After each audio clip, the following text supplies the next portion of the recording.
Hello everyone, this is Vikas and today I am going to start chapter 11 surface area and volume of class 9 maths. Class 9 subject maths.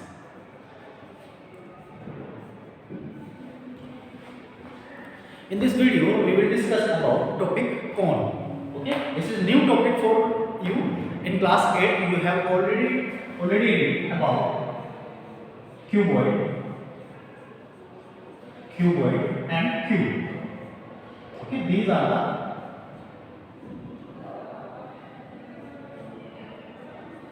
the these two topics you have already read in class 8. Okay, in class 8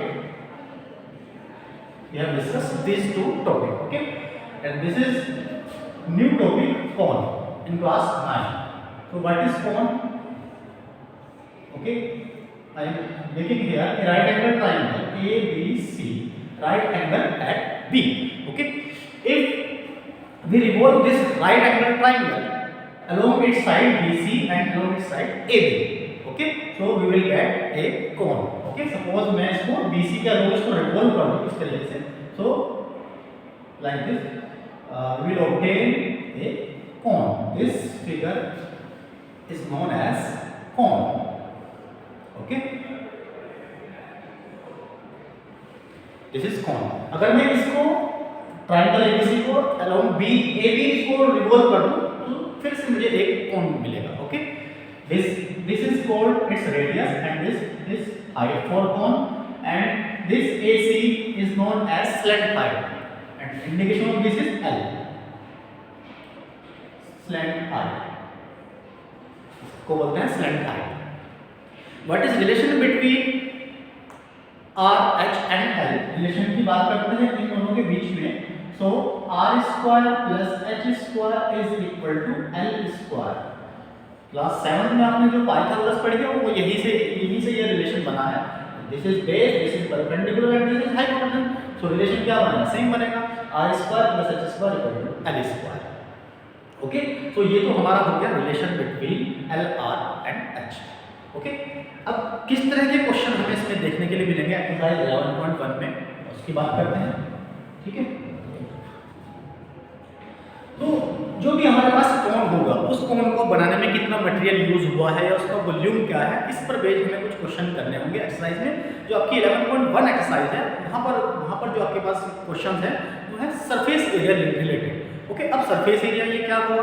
ठीक है, suppose करते हैं मेरे पास जो भी कोन है, कौन like birthday cap जो आपकी होती है वो कौन है कि स्ट्रक्चर है शेप है उसकी, और जो आपकी आइसक्रीम का कौन है वो भी आपकी कौन की शेप में होती है. ठीक है, तो उसमें आपके दो तरह के क्वेश्चन आपको देखने के लिए मिलेंगे, curve surface area and total surface area. आइए चेक करते हैं कि उनमें दोनों में डिफरेंस क्या है.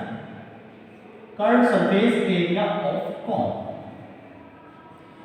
तो कर्व सरफेस एरिया की अगर मैं बात करूं तो जो आपके पास में कर्व पोर्शन होता है, ठीक है, अगर ये देख रहे हो ये कौन है, ठीक है, तो इसका मतलब सिर्फ ये जो कर्व पोर्शन है, राउंडेड ये पोर्शन है, इसका नाम होता है curve surface area of cone.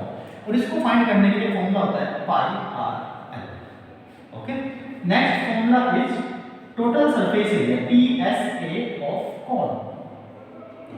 Cone के लिए टोटल सरफेस एरिया फाइंड करने का फॉर्मूला जो होगा आपका, देखिए टोटल नाम में आ रहा है टोटल, तो टोटल में आपका कुछ भी नहीं बचेगा. जितना भी सरफेस इसका है, आउटर सरफेस जितना भी है किसी भी सॉलिड क्यूब का, ठीक है, राउंडेड पोर्शन ये इसका पार्ट है, और नीचे बॉटम में भी तो एक पार्ट है, ये क्या है सर्कुलर. तो राउंडेड को आप क्या बोलते हैं जी, कर्व सरफेस को पाई आर है, और बॉटम में क्या है, ये सर्कल है, तो circle area pi R square. Take pi R common, so it will be pi R L plus R. Okay, so curve surface area of cone pi R, total surface area of cone pi R L plus R. Okay, ये दो फॉर्मूले इस 11 exercise में हम use करने वाले हैं. Okay, next part में मैं इसके क्वेश्चन कराऊंगा. Thank you.